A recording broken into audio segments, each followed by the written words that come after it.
pemerintah harus berani menegur Majelis Ulama Indonesia dan harus membahas, mempertanyakan ideologi itu sampai sejauh mana dan bila perlu dinyatakan tersesat dan terlarang dan harus dibuat ketentuan yang khusus. Kenapa ya MUI, terus kemudian negara, pemerintah, juga ada organisasi besar seperti NU, Muhammadiyah, tidak terang benderang berani memberikan satu statement atau fatwa bahwa Salafi Wahabi dilarang karena apa begitu? Mungkin bisa saya katakan ya, yang dikategorikan tanda kutip ulama yang berada di MUI itu tidak bisa berbuat apa-apa karena mereka itu 80% ulama tanda kutip di MUI itu 80% penganut Salafi Wahabi. Di MUI? 80%. Ini agak tuduhan serius ya? Ini ada analisis yang iya. 80% pengurus Majelis Ulama Indonesia 80% itu menganut Salafi Wahabi. Iya.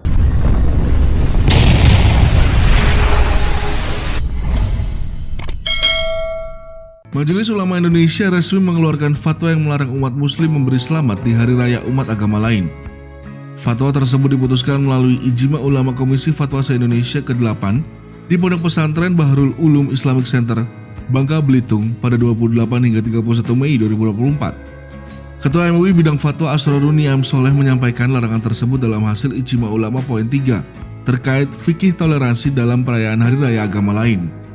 Toleransi umat beragama harus dilakukan selama tidak masuk ke dalam ranah akidah, ibadah ritual dan upacara-upacara keagamaan, ujar Asroruni M. Soleh, Ketua MUI Bidang Fatwa. Selain itu, MUI juga menetapkan ketentuan larangan terkait ucapan salam yang berdimensi doa khusus agama lain oleh umat Islam. Nia menjelaskan pengucapan salam dengan cara menyertakan salam berbagai agama bukan merupakan implementasi dari toleransi dan atau moderasi beragama yang dibenarkan. Alasannya, beberapa tindakan tersebut dianggap sebagai perilaku mencampur adukan ajaran agama. Karenanya harus mengikuti ketentuan syariat Islam dan tidak boleh dicampur adukan dengan ucapan salam dari agama lain, ujarnya. Sementara itu pada acara pembukaan Ijma Ulama, Wakil Presiden RI Ma'ruf Amin turut menyampaikan pentingnya fatwa MUI mengatur kehidupan berbangsa. Masail kanuniyah, masalah-masalah yang menyangkut perundang-undangan. Masail asasiyah wataniyah ini diharapkan bagian dari tanggung jawab ulama dalam menjaga negara ini.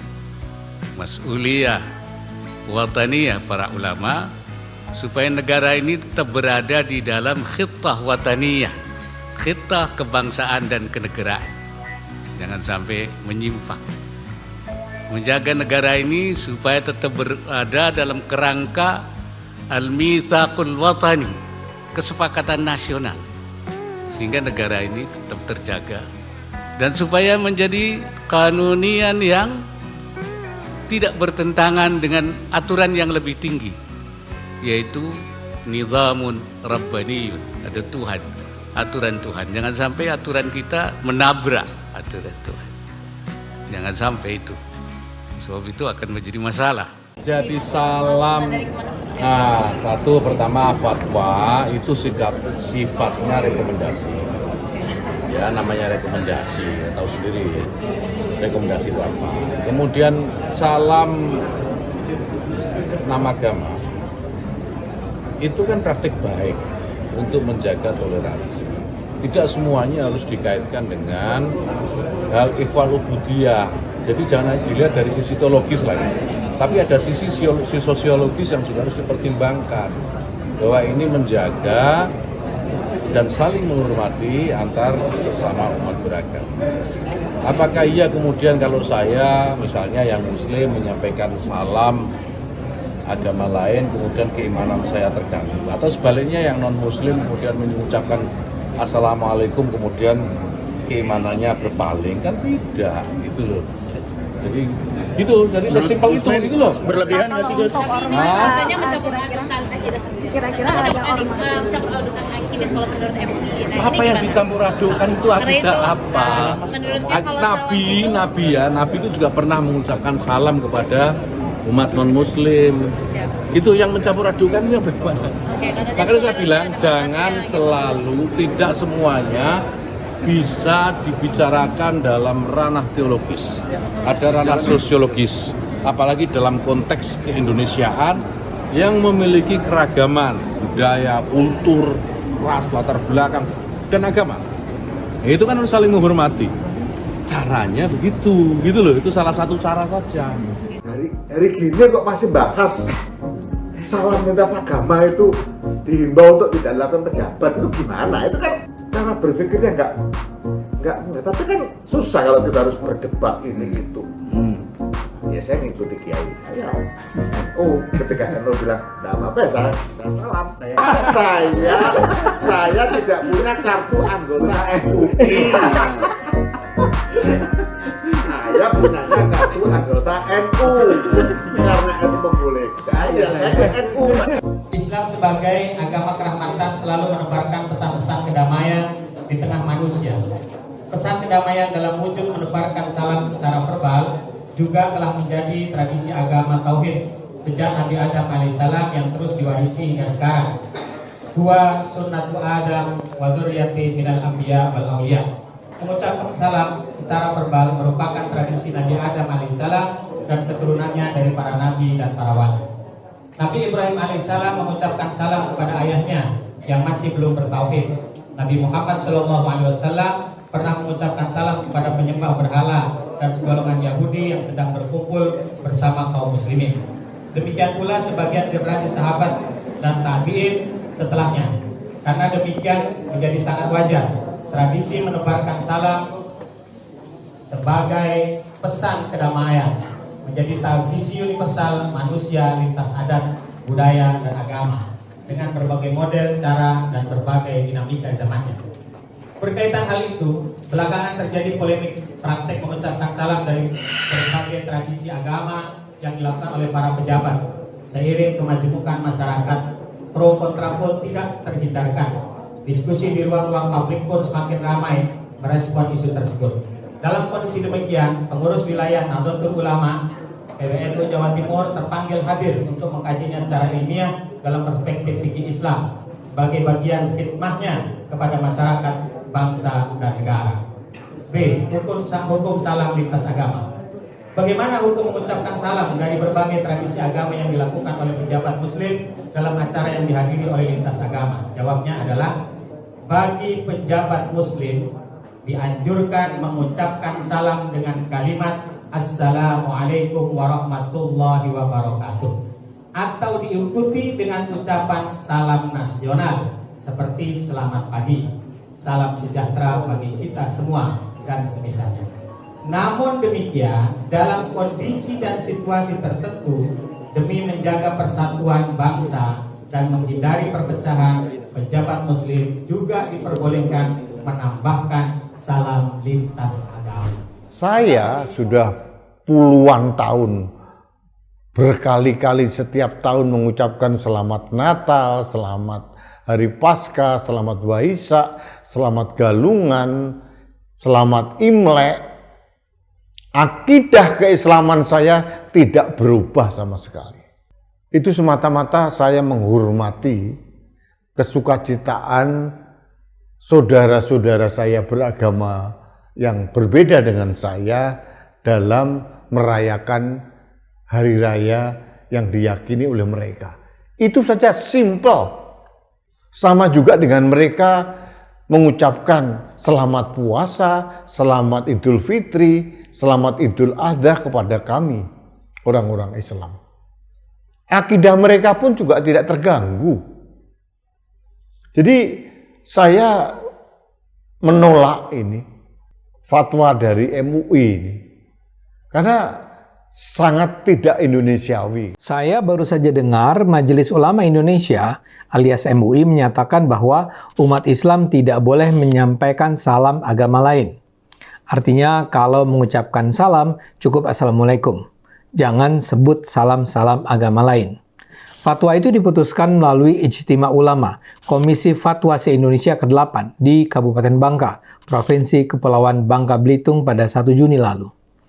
Kalau Anda agak bingung, yang dimaksud di sini adalah salam-salam yang sering diucapkan di awal sebuah acara yang hadirinnya memiliki latar belakang agama yang berbeda-beda. Jadi, kalau seorang pejabat misalnya akan membuka sebuah acara, dia biasanya akan menyebut, Assalamualaikum warahmatullahi wabarakatuh, Shalom, Om Swastiastu, Namo Buddhaya, Salam Kebajikan. Menurut MUI, diharamkan bagi umat Islam untuk membaca salam-salam di luar Assalamualaikum. Itu dilarang karena masing-masing salam memiliki doanya sendiri-sendiri. Om Swastiastu yang berasal dari agama Hindu berarti semoga selamat dalam lindungan Ida Sang Hyang Widiwasa. Namo Buddhaya yang berasal dari agama Buddha berarti terpujilah Buddha. Yang agak netral adalah Shalom dari Kristen yang berarti damai sejahtera. Doa-doa inilah yang dipersoalkan MUI. Ketua MUI bidang fatwa, Profesor Asrorun Niam Soleh, mengatakan mengucapkan salam berbagai agama merupakan penggabungan ajaran berbagai agama yang tidak mengikuti syariat Islam. Ini katanya bukanlah perwujudan toleransi dan moderasi. Pengucapan salam yang berdimensi doa khusus agama lain oleh umat Islam hukumnya haram, ujarnya. Ia mengatakan dalam forum yang terdiri atas umat Islam dan umat beragama lain, umat Islam bisa mengucapkan salam dengan Assalamualaikum, disertai salam nasional atau salam lainnya seperti selamat pagi yang tidak mencampur adukan salam doa agama lain.